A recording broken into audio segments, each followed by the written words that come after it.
What's up, kabayan? Kamusta kayo? May nag-comment sa YouTube channel ko. Ang sabi niya, Sir, magkano ang sahod ng houseman or runner sa Poland? Napakagandang katanungan nito dahil ito ang trabaho ko sa Poland sa ngayon. So tara, sagutin natin.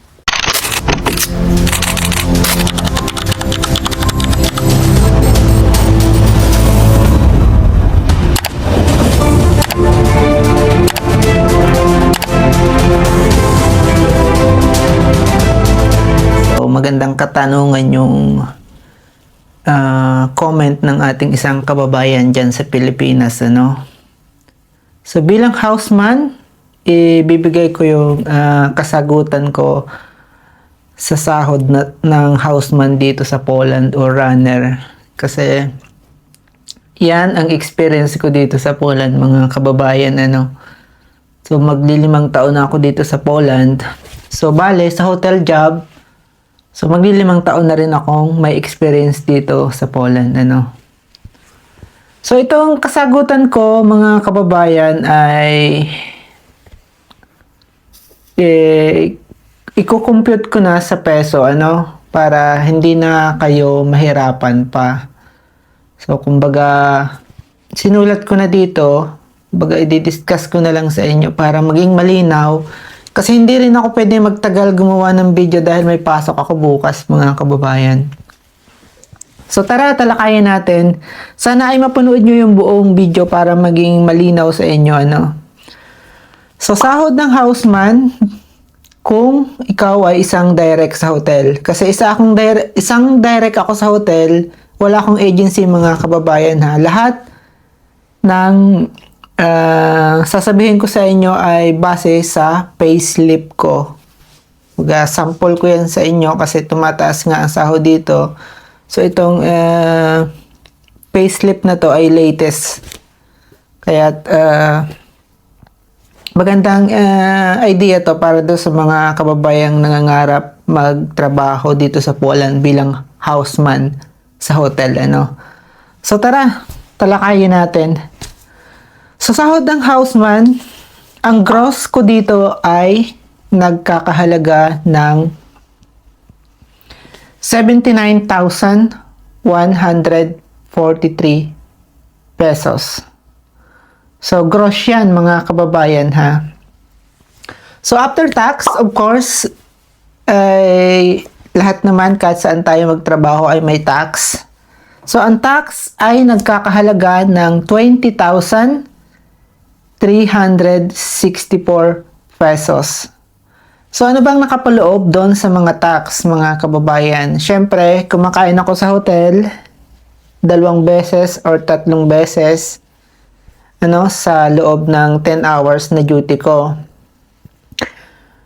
Ang nakapaloob pa doon sa tax na kinakaltas ay yung insurance ko, katulad ng health insurance, yung retirement, at saka yung sick leave, ano.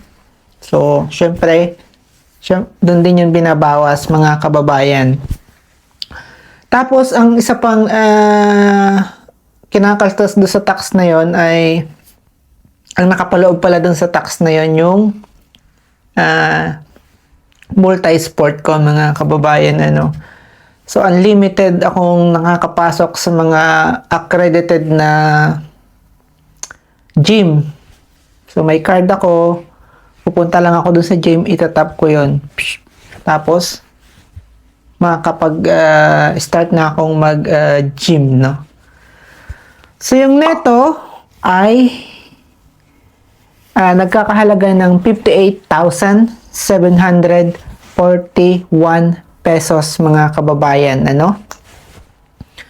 So, yun yung net after tax, mga kababayan.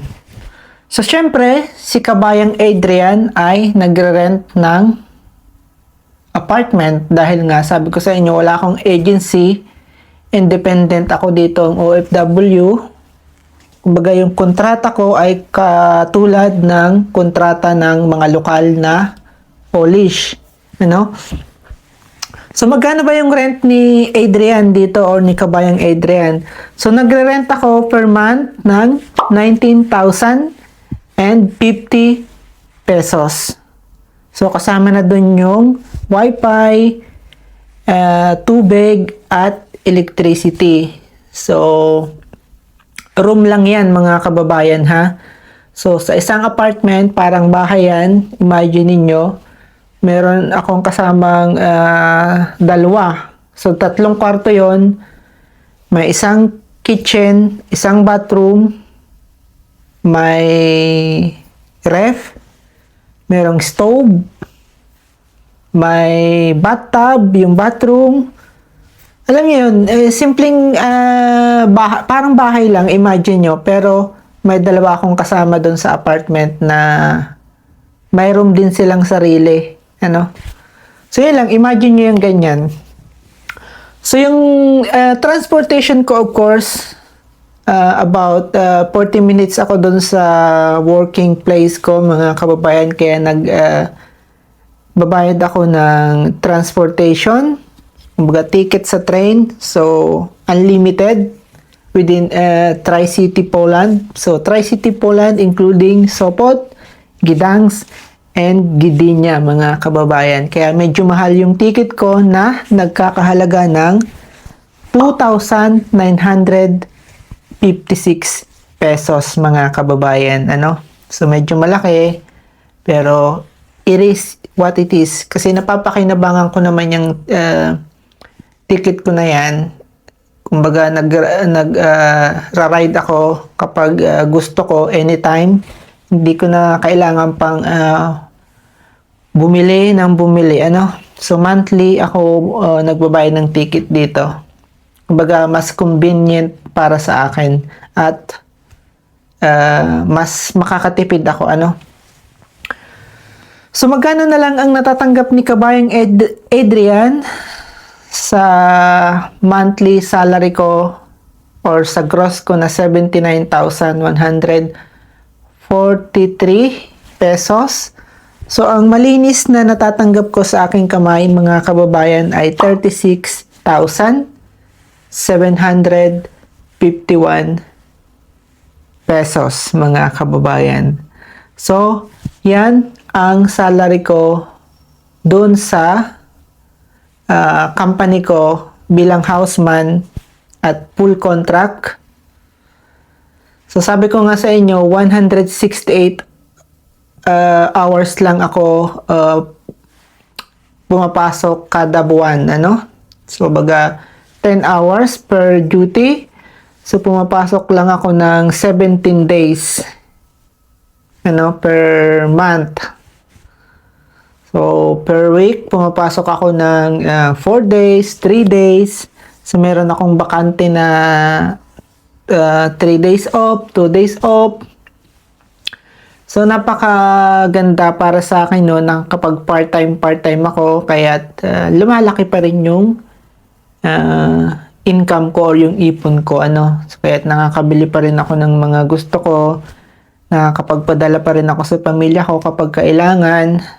'Di ba? Bilang isang binatang OFW, yung salary ko ay natutustusan na yung mga pangangailangan ko, mga kababayan.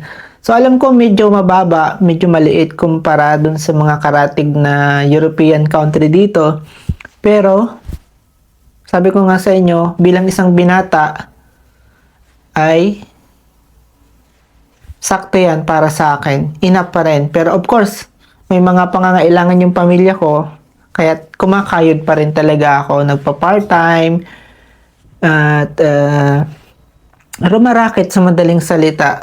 So, syempre, isa na rin yung luho ko dito sa Poland. May gusto akong bilhin, katulad ng gamit ko sa pagiging creator.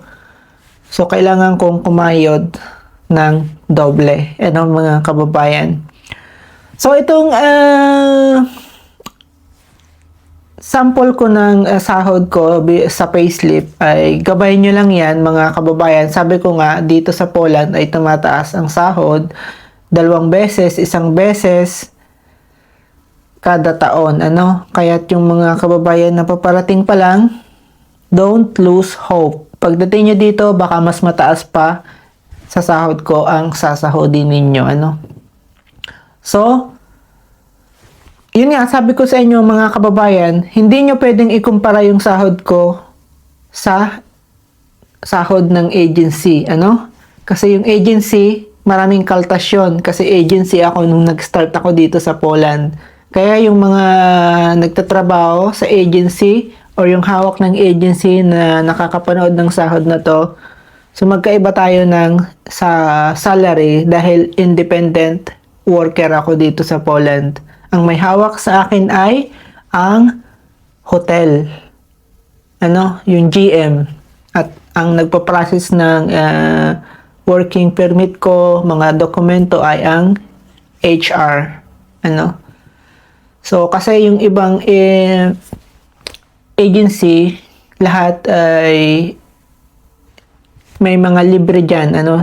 For example, nung nasa agency ako, ang sabi ng agency ay libre daw ang ticket ko pa uwi ng Pilipinas. Kaso, umalis ako, hindi na libre. Kasi mas gusto ko yung maging independent katulad ng ginagawa ko ngayon. So, baga, malaya. Ano ba yung kagandahan ng pagiging independent or yung advantage? Unang-una mga kabayan ay may free time ka para sa sarili mo. Kung gusto mo mag part-time, of course, makakapag part-time ka. Kasi pwede mong laruin yung schedule mo. Makipagpalit ka dun sa katrabaho mo ng araw, ng pasok. Then, straight kang day off, 4 days or 5 days, ganun. So, yan lang yung advantage ng pagiging isang independent. And of course, kapag full contract ka, yung ugmuba o prase, so bayad yung holiday mo. Bayad din yung sick leave mo. Bayad din yung mga sitwasyon na pangyayari na biglaan. Kumbaga, pwede mong gamitin yung holiday mo, sabihin mo lang dun sa boss mo, "Boss, masakit ng ngipin ko. Pwede bang gamitin yung holiday ko kahit 1 araw or 2 araw lang?" So, ganun. For example lang yan, mga kababayan, So, yun yung kagandahan at advantage ng full contract at ugmuba o prase, So, syempre, kailangan mong kumayod kung gusto mong magbakasyon ng Pilipinas kasi hindi libre ang ticket. Ikaw ang bibili ng ticket mo at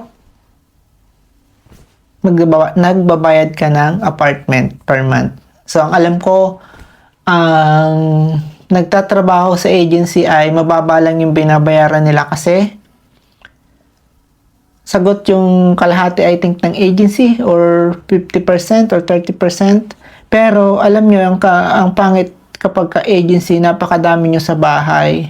Tapos, yung privacy mo ay medyo, alam mo yun, depende rin siguro sa person. Napakahirap ng privacy kapag nasa agency ka, lalo na sa factory. Sabi ng kaibigan ko, ilang piraso kayo doon sa kwarto, minsan 6, 4, 8, depende sa size ng room, So, yun lang. Isang information lang yan na binigay ko sa inyo para dun sa mga kababayang nangangarap magtrabaho dito sa Poland bilang isang houseman. So, once again, ang houseman ay part ng housekeeping department, mga kababayan. So, yun lang, mga kababayan. Salamat dun sa nagtanong. At ito yung kasagutan ko, So, my name is Adrian and God bless, mga kabayan.